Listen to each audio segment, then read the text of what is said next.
A existência de Adão e Eva é um tópico que tem sido debatido por teólogos, historiadores e cientistas ao longo dos séculos. A história de Adão e Eva, como descrita na Bíblia, é frequentemente vista como uma alegoria ou metáfora. Mas há aqueles que argumentam que eles foram indivíduos reais. Esta questão toca em áreas complexas de fé, interpretação bíblica e ciência. À medida que nos aventuramos por essa busca pelo passado, examinaremos cuidadosamente as evidências e perspectivas que sustentam ou contestam a história de Adão e Eva. Será que esses personagens são figuras literárias? Ou são seres reais que deram origem à humanidade? Ao longo do vídeo, exploraremos interpretações diversas, confrontando a narrativa bíblica com descobertas arqueológicas, estudos antropológicos e teorias científicas. Prepare-se para desafiar suas convicções e embarcar numa reflexão profunda sobre nossa própria história.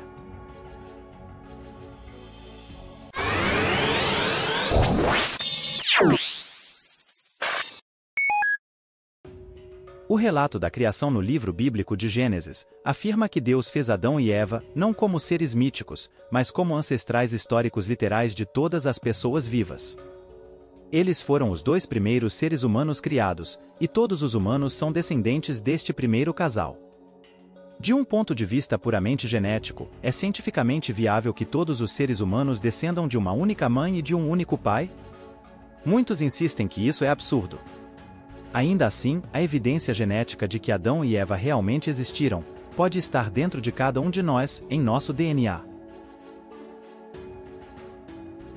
Em 1987, um artigo marcante foi publicado na revista Nature, pelos principais geneticistas evolucionistas da época, anunciando os resultados da análise do DNA mitocondrial.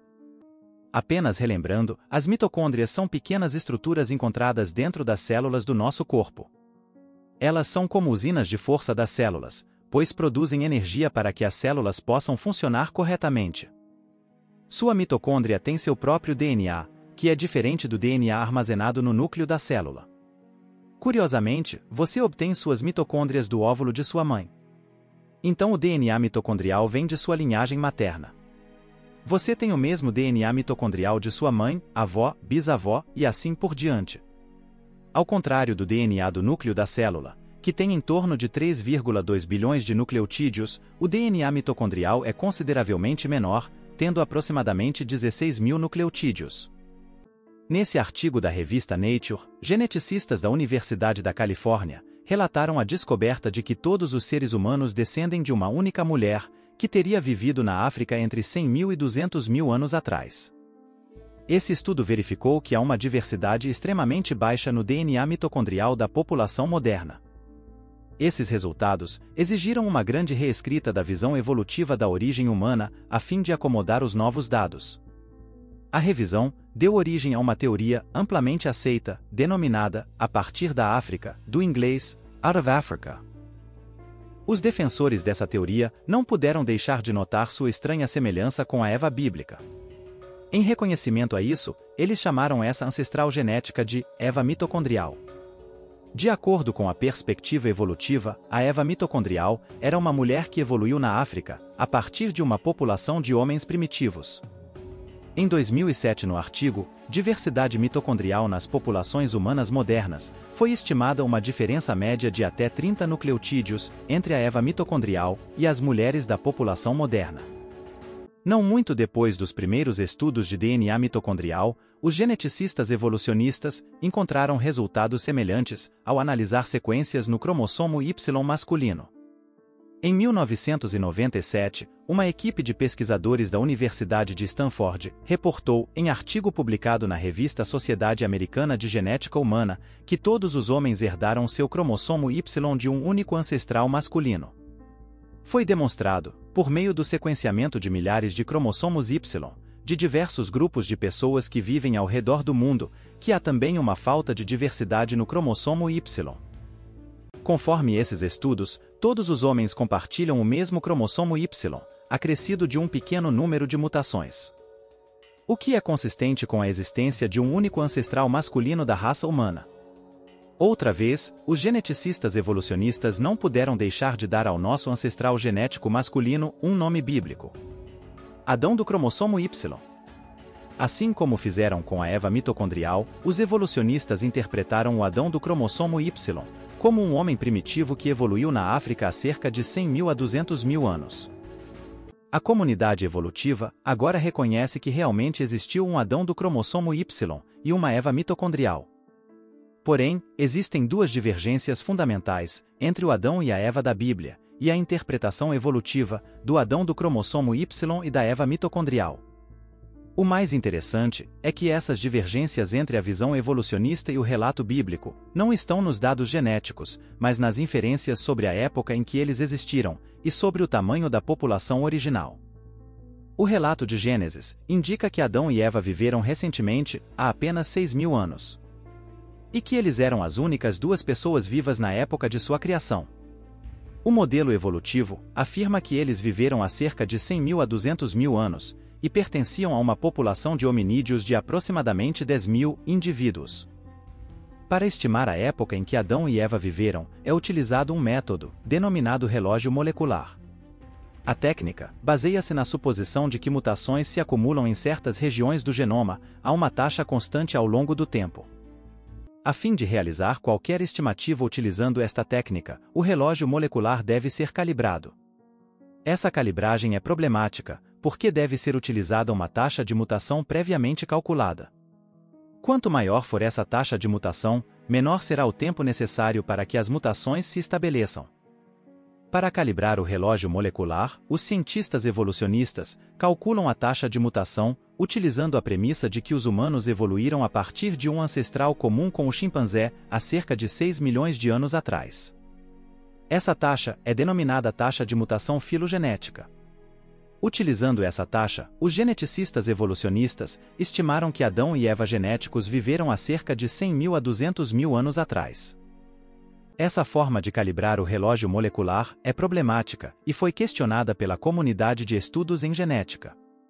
O ilustre geneticista evolucionista David Reich, da Universidade de Harvard, reporta em uma publicação na revista Nature: o fato de o relógio ser tão incerto é muito problemático para nós. Isso significa que as datas que obtemos da genética são realmente, embaraçosamente ruins e incertas. Uma outra forma de estimar as taxas de mutação tornou-se possível quando as tecnologias de sequenciamento do DNA passaram a permitir que fossem determinadas as sequências genéticas de muitos indivíduos.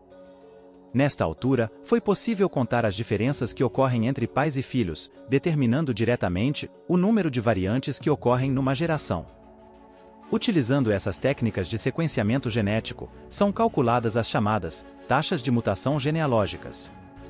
Essas taxas são medidas por meio de experimentos científicos realizados em laboratório. Ao contrário da taxa de mutação filogenética, que é estimada a partir de suposições paleontológicas. As taxas de mutação medidas por meio das diferenças entre pais e filhos são em torno de 10 a 20 vezes maiores que aquelas inferidas a partir da evolução de um ancestral comum com o chimpanzé. Ao discutir a idade da Eva mitocondrial na revista Tendências em Genética, os cientistas evolucionistas reconheceram esta discrepância. Se as altas taxas de mutação, observadas em alguns pedigrees humanos, fossem usadas para calcular a idade do nosso ancestral comum feminino mais recente, ela teria vivido há apenas 6.000 anos. Uma data mais consistente com a Eva bíblica do que com a Eva mitocondrial.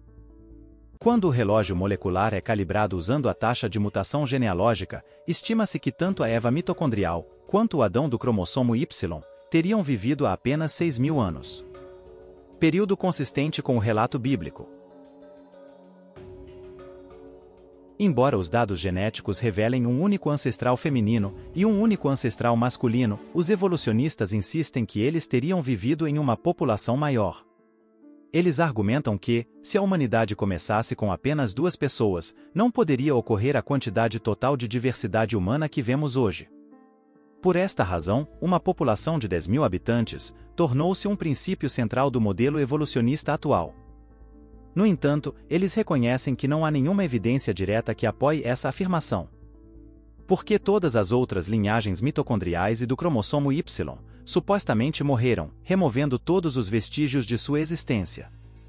Deixando, como disse o especialista em paleontologia, Chris Stringer, apenas uma mãe sortuda e um pai sortudo. Normalmente, presume-se que Adão e Eva não teriam nenhuma variação genética, nenhuma diversidade genética. No entanto, não há razão para supor que foram criados como clones quase idênticos. Se Adão e Eva foram criados com diversidade genética, todos os diferentes grupos de pessoas poderiam facilmente surgir num período de tempo compatível com o relato bíblico. Não haveria razão para esperar milhões de anos para o lento acúmulo de mutações, se a diversidade fosse codificada em seus genomas desde o início. Se Adão e Eva fossem heterozigotos, como seria razoável se esperar, uma extensa diversidade genética surgiria rapidamente, simplesmente através da reprodução sexuada, que reorganiza variações genéticas pré-existentes para produzir diferentes combinações de características. Os humanos, como espécie, podem produzir uma grande variedade em uma única geração. Por exemplo, se um nigeriano de pele escura se casar com uma finlandesa de pele clara, seus filhos terão um tom de pele intermediário e características de ambos os pais. Um exemplo notável de variação genética intrínseca pode ser visto no caso de gêmeos nascidos de pais castanhos médios. A mãe, Kayleigh Watson, e o pai, Remy Order, deram à luz as gêmeas, Remei e Kian, que pareciam racialmente diferentes. As gêmeas fraternas de 2 tons de pele diferentes compartilharam o mesmo útero e nasceram com 1 minuto de diferença. O que a maioria das pessoas normalmente veria como diferenças raciais surgiu em uma única geração, devido à segregação genética. Outro argumento para tentar apoiar a suposição de que existiam mais habitantes na época do Adão e da Eva genéticos, os defensores do modelo evolutivo invocam o que é conhecido como teoria da coalescência. Em resumo, essa teoria assume que, ao longo de muitas gerações, é inevitável que eventualmente permaneçam apenas uma única linhagem mitocondrial e uma única linhagem do cromossomo Y. Porém, a teoria da coalescência é baseada na suposição de acasalamento aleatório. Então, você precisaria de uma única população mundial em que todas as pessoas tivessem igual probabilidade de casamentos mistos. Esse nunca foi o caso. Do ponto de vista evolutivo, humanos e pré-humanos sempre estiveram em tribos que estão separadas. Portanto, não haveria acasalamento aleatório. Na verdade, se a teoria da coalescência estivesse correta, cada subpopulação, das dezenas ou centenas de outras subpopulações, produziria uma coalescência diferente e, portanto, um Adão e uma Eva diferentes. Antes da genética moderna, os cientistas evolucionistas afirmavam que raças humanas fundamentalmente diferentes evoluíram em diversas partes do mundo durante um longo período de tempo. Este modelo é conhecido como hipótese multirregional. Esta percepção mudou com o advento do sequenciamento do DNA, que revelou que todos os seres humanos são notavelmente semelhantes geneticamente. Agora está bem estabelecido entre a comunidade científica que todas as pessoas, não importando qual seja a cor da pele ou a etnia, são geneticamente 99,9% idênticas.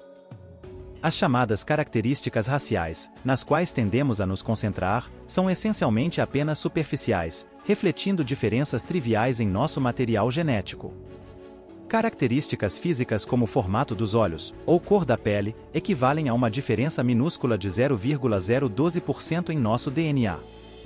Isto significa que, não importa quais sejam as nossas diferenças culturais, geneticamente, fazemos todos parte de uma grande família humana. Em resumo, Adão e Eva realmente existiram? Ainda não há um consenso na comunidade científica.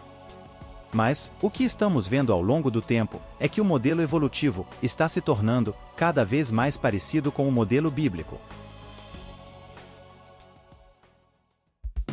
Obrigado por assistir. Espero que você tenha gostado do conteúdo deste vídeo. Se você tem algo a acrescentar ou discorda de algo que foi dito, por favor, deixe seu comentário. Não se esqueça de dar o like e de se inscrever no canal. Isso nos ajuda a trazer mais conteúdos como esse.